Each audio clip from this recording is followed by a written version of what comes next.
সামনেই পবিত্র মাহে রমজান। এই বছরে 29 থেকে 30টি রোজা হতে পারে। সর্বোচ্চ কতক্ষণ তার রোজা হবে চলুন আজকের ভিডিওতে আমরা বলি।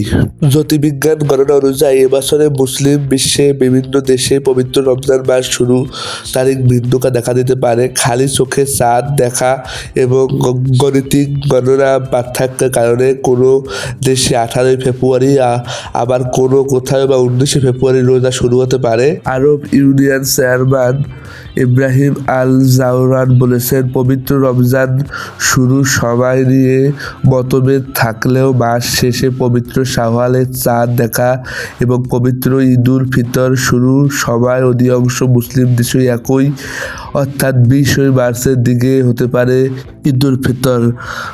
মহাকাশ গবেষণার তথ্য অনুযায়ী এবার রমজানের মাস 29 দিনে হওয়ার সম্ভাবনা বেশি। সেই হিসাবে 19 ফেব্রুয়ারি বৃহস্পতিবার রোজা শুরু হতে পারে।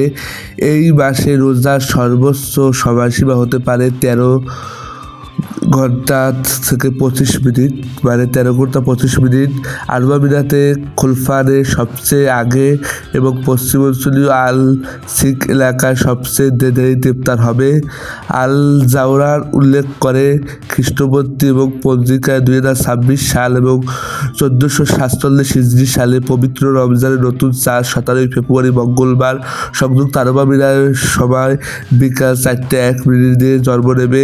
তবে সেদিন সূর্যাস্ত মাত্র 1 মিনিট পর চাঁদ ডুবে যাবে।